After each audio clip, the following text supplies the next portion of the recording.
Bismillahirrahmanirrahim. Alhamdulillahirrabbilalamin. Wassalatu wassalamu ala rasulillah wa ala alihi wa sahbihi wa man wala. Assalamualaikum warahmatullahi wabarakatuh.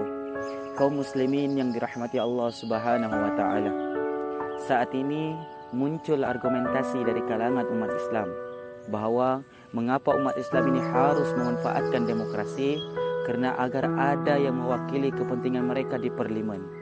Karena di parlimenlah semua hukum-hukum dan peraturan ditetapkan.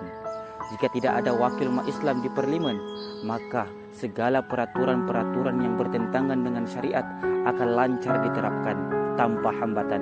Maka dengan adanya wakil umat Islam di parlimen tersebut adalah sebuah keharusan. Begitu juga argumentasi yang sering kita dengar dari umat ini adalah apabila yang duduk di parlimen kebanyakan orang-orang kafir, maka akan banyak keputusan yang menampung kemaslahatan orang-orang kafir, dan hal ini sangat merugikan Islam.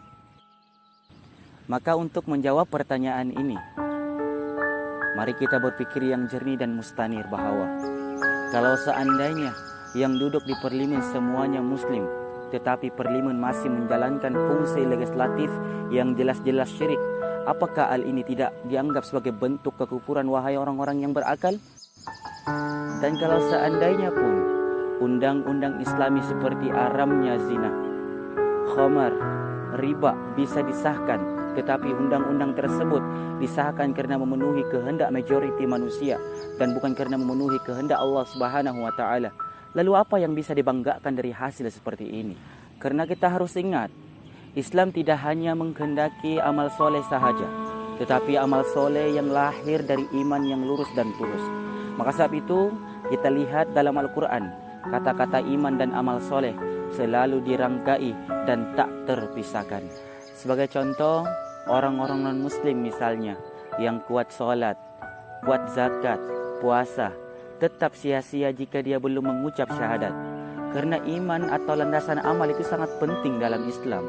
Nah, begitu juga dengan undang-undang, harus lahir dari dorongan iman, semata-mata memenuhi kehendak Allah Subhanahu wa taala, bukan kehendak suara majoriti manusia.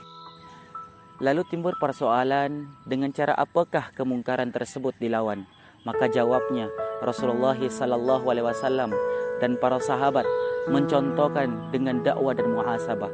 Ketika ada peraturan yang merugikan Islam, maka kita berdakwah kepada umat ini agar mereka bangkit menyuarakan ketidaksetujuan mereka terhadap undang-undang tersebut. Dan dalam masa yang sama pula, kita melakukan muhasabah atau menasihati penguasa muslim agar mereka membatalkan undang-undang ataupun peraturan-peraturan yang merugikan Islam dan kaum muslimin. Dan insya Allah, segala kemungkaran dan kemaksiatan yang berlaku saat ini hanya bisa dicegah dengan tuntas, yaitu dengan tegaknya kembali khilafah ar-rasyidah ala minhajin nubuwah. Sekian, wallahu a'lam bissawab.